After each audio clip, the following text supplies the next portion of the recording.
Tonight is a little different. I've had to set up my camp in an unholy place. This is hallowed ground, or it once was. Now, it is a wretched place.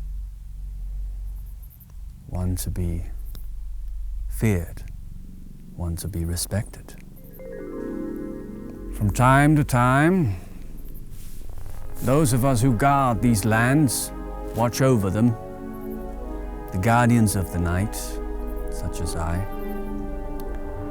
must set up camp and guard landmarks such as these. As such, I am in full traditional attire tonight, because just like the things that roam these valleys and these hills, I have many faces. If you find this funny, you will hold your tongue. Or take your chances out there, perhaps, alone. Very well. With that said, this is Jasper's Rift, a dark and unsettling place with a terrible history. The story goes, a young and foolish farmhand is responsible for, in part at least, the terrible things that happened here. All I will say about that story is it has yet to reach its conclusion. Very well. I'd like to tell you the story about those deep, dark wells by Michael Page.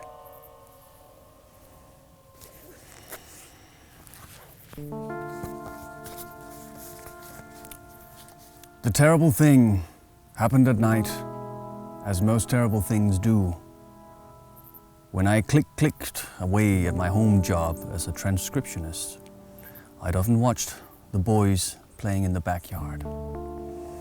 They'd be at it for hours, acting out some scene with foam swords and plastic guns, only stopping when the sun left to rise elsewhere. Seeing Mason happy made me happy. He had finally found a friend. His father left us when he was 6 months old and more or less held no role in his life. Sure, there were the occasional visits every few years, but even those were short and feigned, not even so much as an annual birthday card. Perhaps that was why Mason anchored himself at such a secure distance from other kids, a point driven home by his 5th grade teacher and several others. Part of me didn't blame him. Kids in school, especially the ones I can recall, weren't the friendliest bunch. If you were lucky, you could pick out the sharks from the minnows and avoid them, but honestly, they all looked the same, twined together in the same concrete box. "Please, give him a best friend," I'd whisper at my bedside every night, sending out the same message to God, or at least to something just as benevolent, to hear my prayer. "Give my son his first best friend." Then one day, much to my wonderment, Mason brought Todd home for a play date.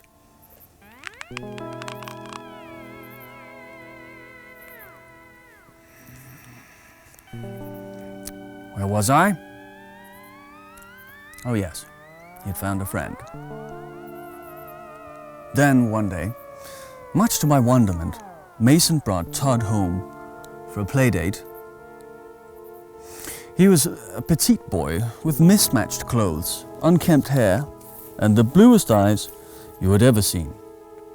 I was ecstatic, relieved that my son had finally cracked open his shell and found a buddy.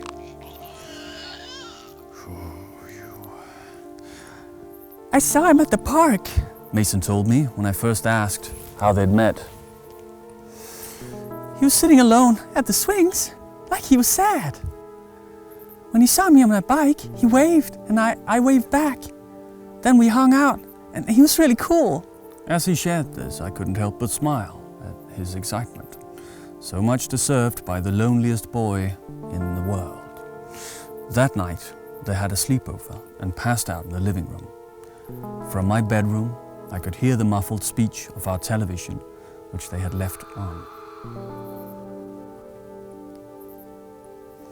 Sighing, I untucked myself out of bed and walked sluggishly down to the stairs to them. Light from the screen pulsed and stretched over the sleeping boys.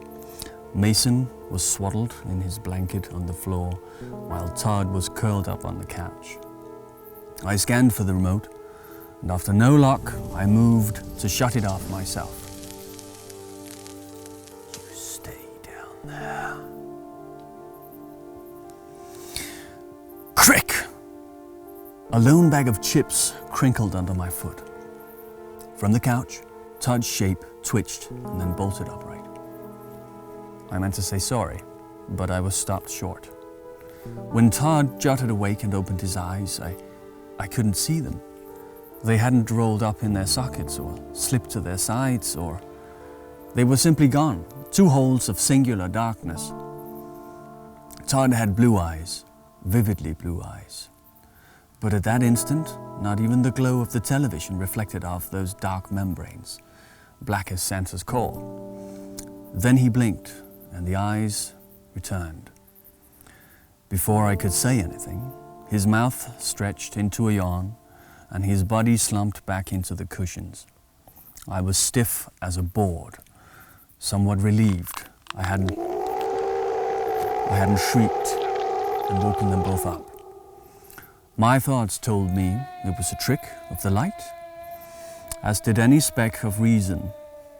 Vision played games with you that way. Excuse me. Crawl back to the shadows! Now!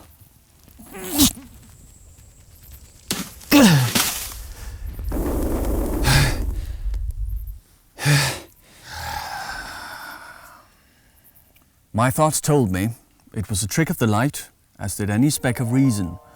Vision played games with you that way. I switched off the television and went back to bed. A few weeks later, on an especially windy evening, a knock came at the door.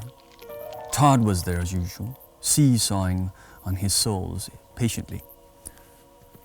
Hi there. I smiled. Hi, he smiled, his thin neck cocked. Can Mason come out and play? Before I even had to answer, Mason had already squeezed past me, still working one of his arms through his jacket sleeve. Bye, Mom. I watched as they disappeared down the street. The rule was to be back before dark, and to their credit, the boys always returned just as the sky started to dim. On that particular outing, they came home with some cool rocks they'd found in dirt-clotted sneakers.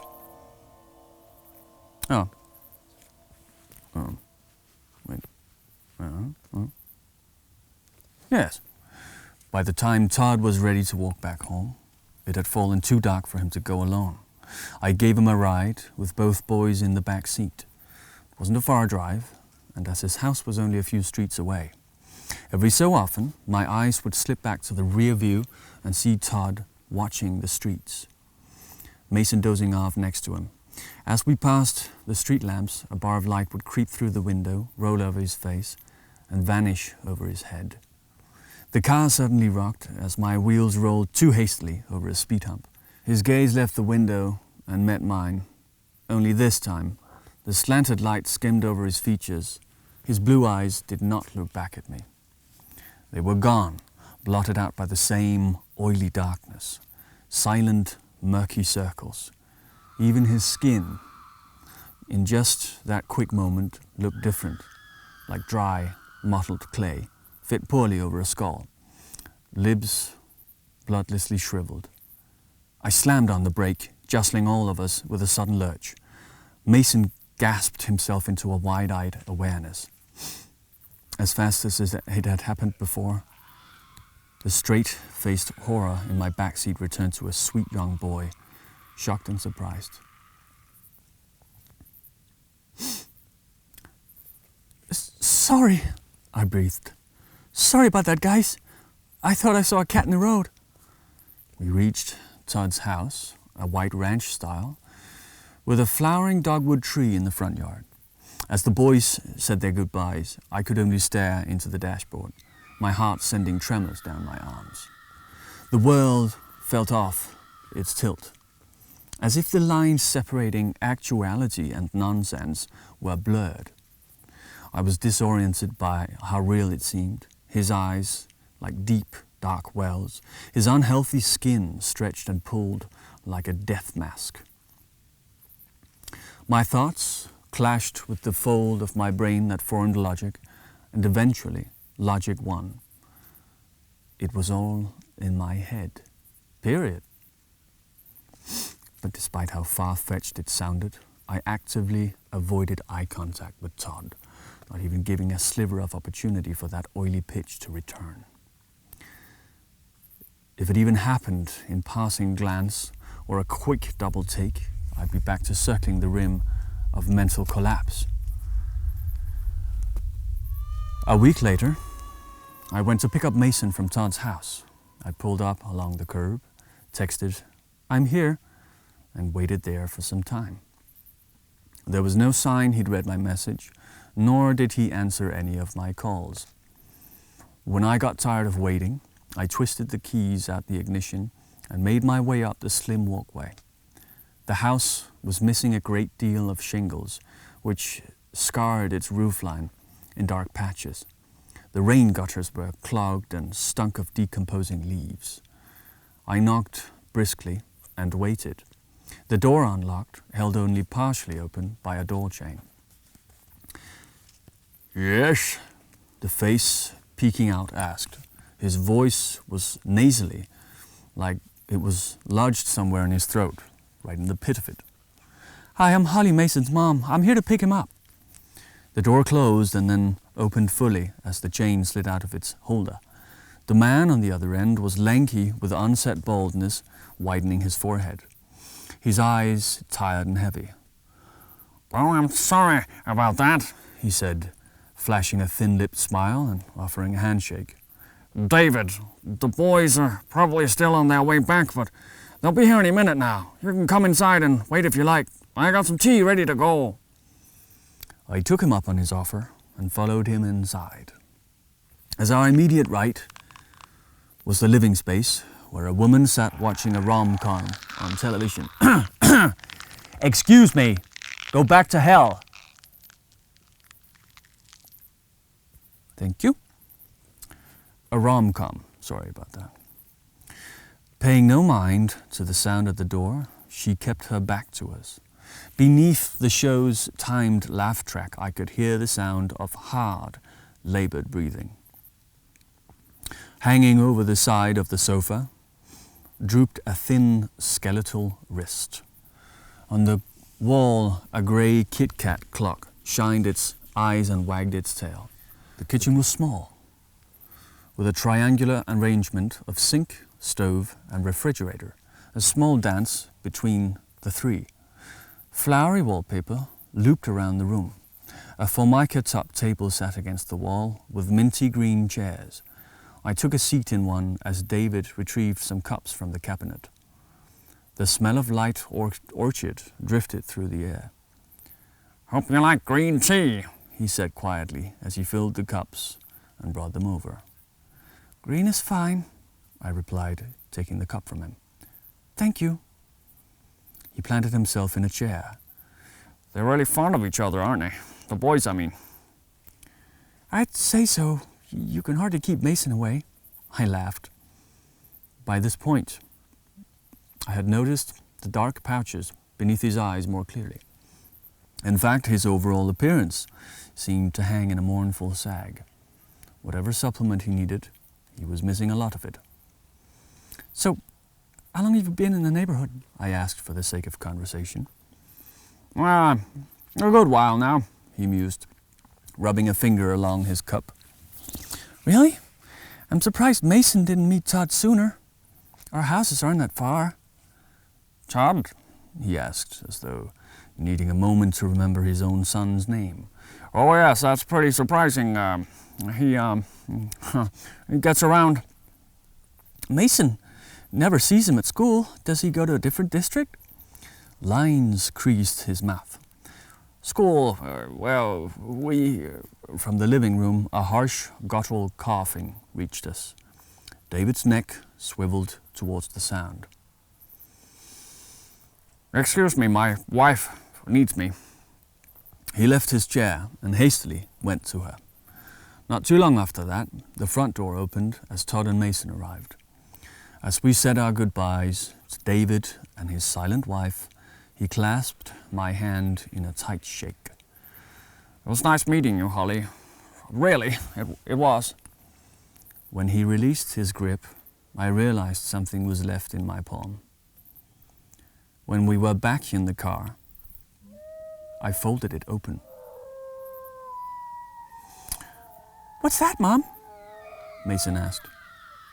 Nothing, sweetie. I smiled back at him, placing the crumpled note in my lap. A phone number, a time to call, and the word help scribbled into its loose leaf. It was nightfall when I unfurled and read it again.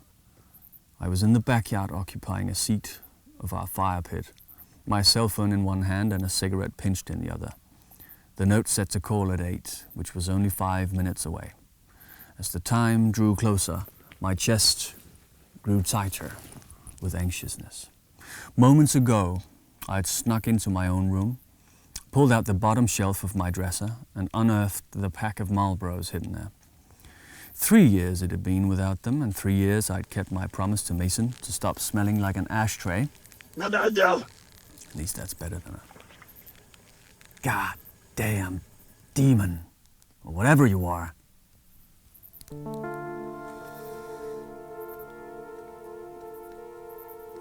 But tonight, shamefully, they were the only thing holding me together. When the clock on my phone pulsed 8, I took a long drag on the cigarette and dialed the number.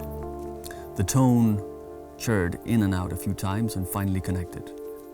Hello? David's voice chattered on the other end. Who is this right now?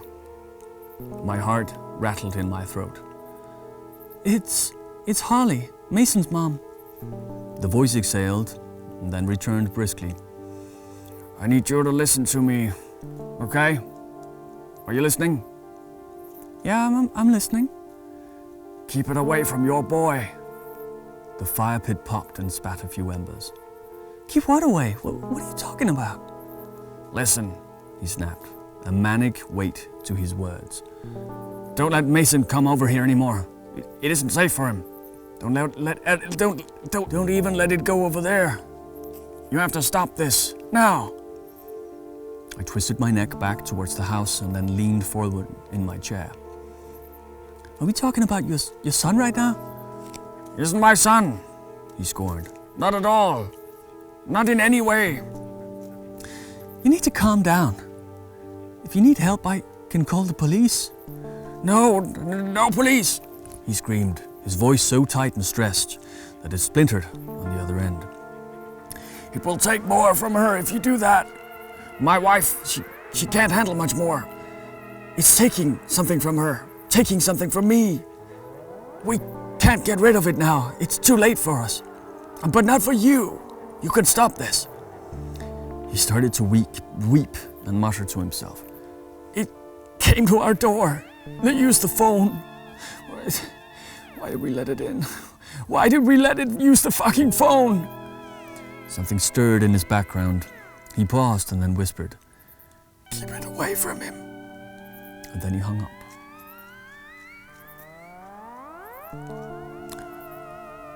I'm not sure how long I sat out there, but it was long enough for the flames to shrink into powdery mounds. When I entered the house again, Mason was on the couch with his tablet. You smell weird. He said, taking note of me. The fire pit. I lied, my thoughts too heavy to muster anything else. He flashed me a big smile and tactfully asked, Can I have a sleepover at Todd's this weekend? No, I answered stiffly. That isn't going to work. Why not? He persisted. Todd always sleeps over here. Why can't we do this? Because, Mason, I said no. End of story. He shot an icy look of defiance at me. Fine. Then he'll sleep over here then. No, he won't. We're gonna take a break from Todd for a while. His jaw opened, flabbergasted. You can't do that. I just did, I said, perhaps a little too matter-of-factly. As I walked back up the stairs, I could feel the burn in his eyes, watching me, my every step, both of our nights now ruined. David's deranged garble on the phone sat with me for the rest of the night. I had no idea what to do, what to fix, and what to think. Keep it away. It isn't safe for him. The message, so vague but also desperately clear. I had to keep Mason safe. That was all that mattered. The next day, after Mason was back from school, I sat him down on the couch.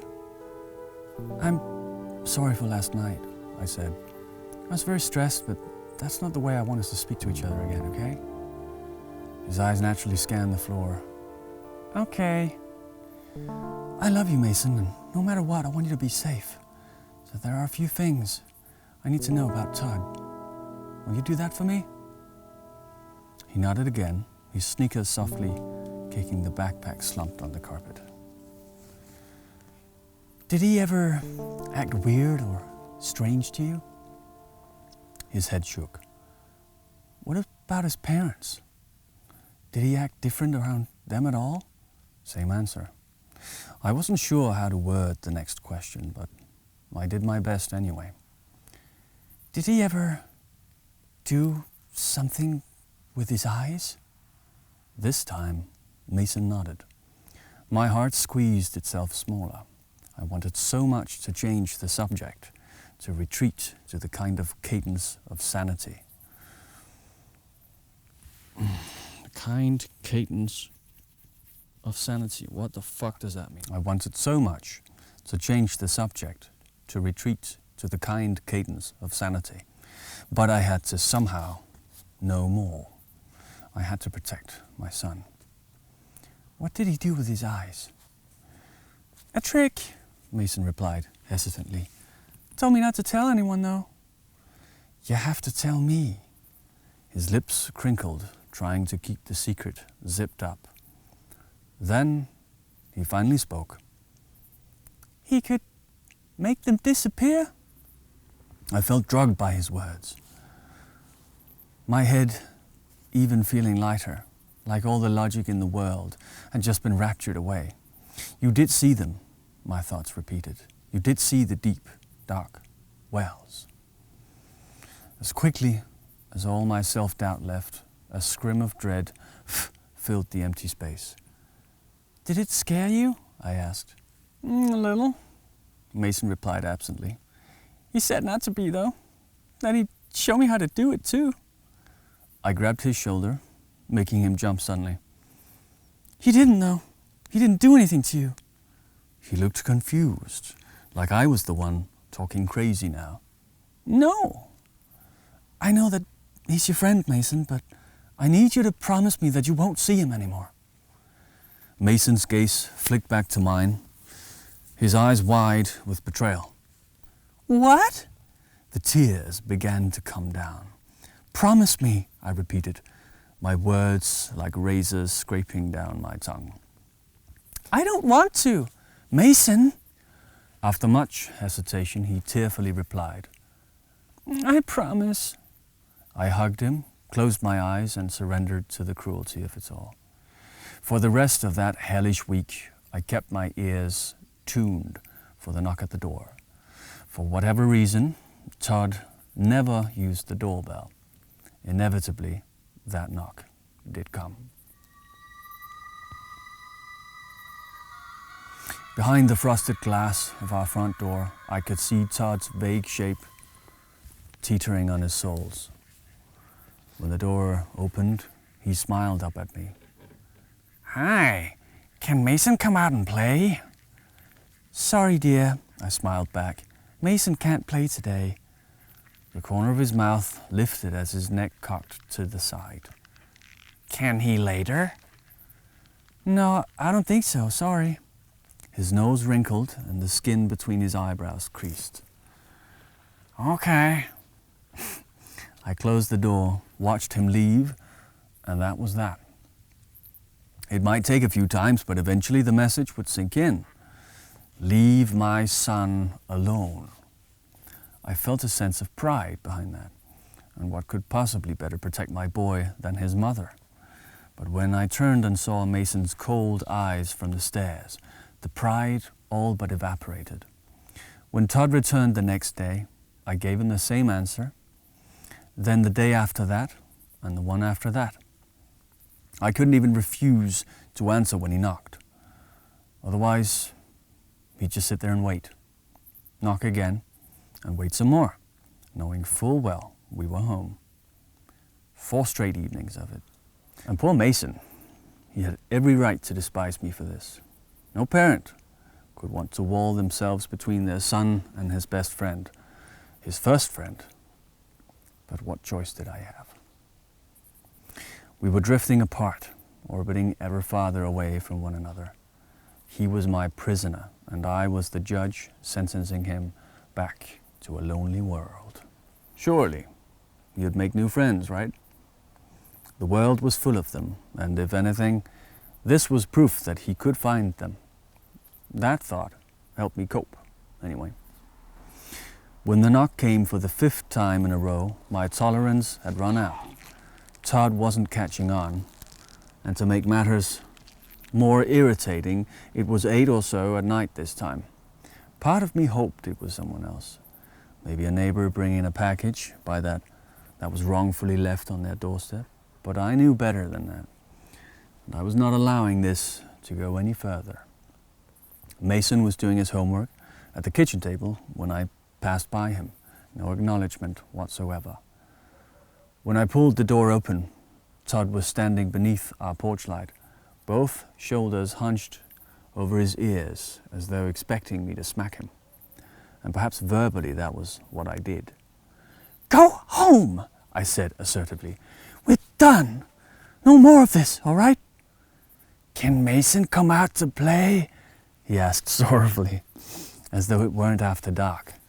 No, Todd, he can't. And he won't the next day or the next. Now go home and stay there. His small arm rubbed his sleeve nervously. It's really dark. I don't want to go home alone. Can I use your phone to call my parents? I felt absolutely cruel, but I also knew the game he was trying to play. You walked here on your own. You can walk back on your own. Then, as I moved closer to the door and the end of the conversation, Todd made his eyes disappear. The darkness washed over them quickly, and it seemed actually to curdle in its sockets. A thickening, horrible texture. His face became milk wax, the sad child disappearing behind it. Beads of perhaps sweat dripped from his temples. One ran into his eyes and vanished into the void. I want to come inside, he spoke, the sorrowful note in his voice also gone. My heart slackened to a deep, slow throb. I felt the need to pinch my side, to tweak it hard enough to draw blood and wake from this moment. Between the dead, shriveled lips, I could see the decayed tips of black teeth. Can I please come inside? He asked. No, I said, semi-reactively. His black, craving eyes narrowed at me.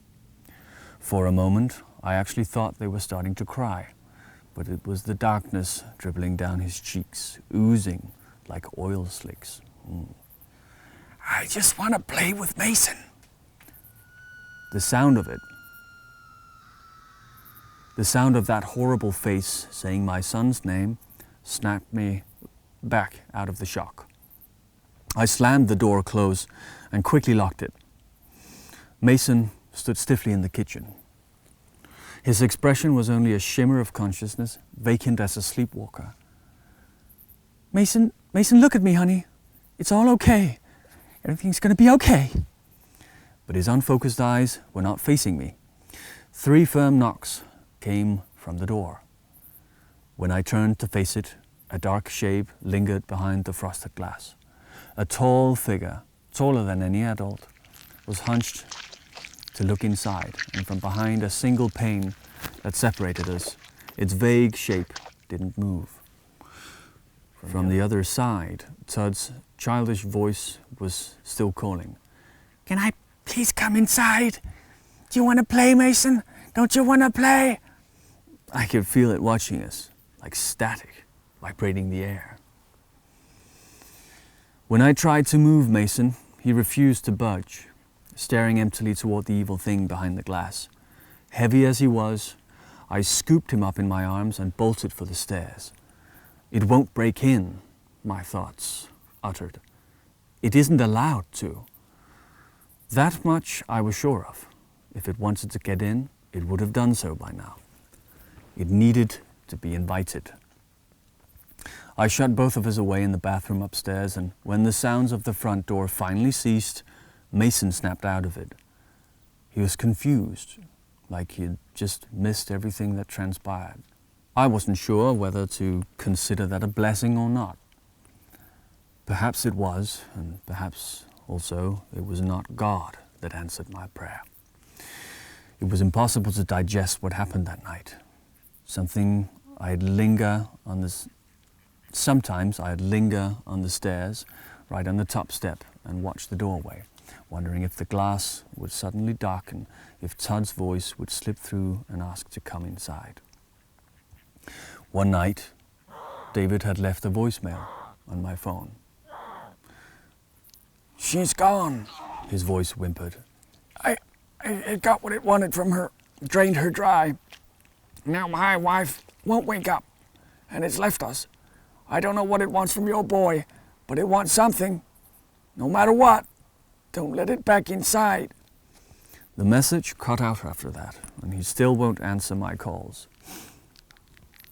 Todd never did come back, and I wouldn't have it any other way. Strangely enough, the one least affected by all of this was Mason. I was worried to see him fall back into that distant bubble, but that isn't what happened. He started to make friends with other kids around the neighborhood. New friends, normal friends. He'd become a real social butterfly, and despite my brain ripping itself apart to understand what I had seen, I at least had that comfort to cling to. Seeing Mason happy made me happy. Lately, though, I've been feeling strange. It's been harder to feel motivated about things, let alone get out of bed in the morning. Even my appetite has started to dwindle. Day by day, I've been growing increasingly sapped and lethargic.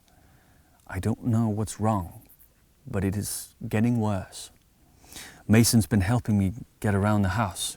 He's been going out of his way to play chef and make me things to eat. He's a good boy. Sometimes, dear Lord, I catch something in his eyes, something that shouldn't be there. But it's only a trick of the light. Please, God, let it only be a trick of the light. Those deep, dark wells.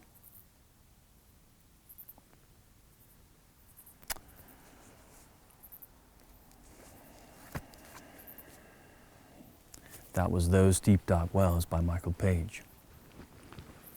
I fear this will be a long night. If it seems weird to you to stay in my camp with this tonight, I understand. But just know, you're not safe out there.